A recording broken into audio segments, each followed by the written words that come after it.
ஐயோ ட்ரம்ப் சொல்லிட்டாருப்பா பயமா இருக்க அப்படி சொல்றீங்களா? அதுக்கு நம்ம ரிட்டாலியேட் என்ன பண்றோம் என்ன ரிட்டாலியேஷன் பண்ணும் நீங்க சொல்லுங்க, சொல்லுங்க பார்க்கலாம். என்ன ரிட்டாலியேஷன்? யூஎஸ் மேலே ஸ்ட்ரைக் பண்ண முடியுமா? என்ன பண்ணுங்க? என்ன சொன்னோம்? அதனால தான் இந்தியா சொன்னோம் 25% நீ போடுறியா, டோட்டலி உனக்கும் போடுவேன்.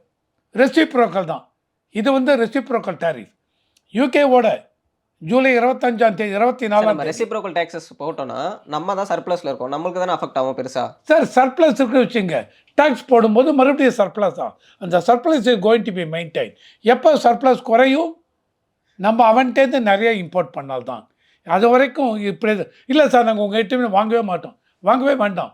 ஃபார்மசூட்டிக்கல் இந்தியா பொறுத்த வரைக்கும் மேஜர் எக்ஸ்போர்ட் டு யூஎஸ் வந்து இந்தியன் ஃபார்மசூட்டிக்கல். அந்த இந்தியன் ஃபார்மசூட்டிக்கல் யூரோப்பியன் யூனியன்லேருந்து அவங்க வாங்குறாங்க. ஆனால் யூரோப்பியன் யூனியனுக்கு அவன் 15% தான் டாரிஃப் போட்டிருக்கான். சார் அப்போ யூரோப்பியன் யூனியன் ஃபார்மசூட்டிக்கல்ஸ் அந்த ஃபார்முலாஸ் எல்லாம் விலை கம்மியாக இருக்குமே, அப்போ இந்தியாவிலேருந்து எக்ஸ்போர்ட் ஆகிறது விற்காதா? நோ. ஏன் நோங்கிறேன்? இந்தியாவிலேருந்து போகிற ஃபார்மசூட்டிக்கல்ஸ்லாம் ஜெனரிக் ப்ராடக்ட்ஸ்.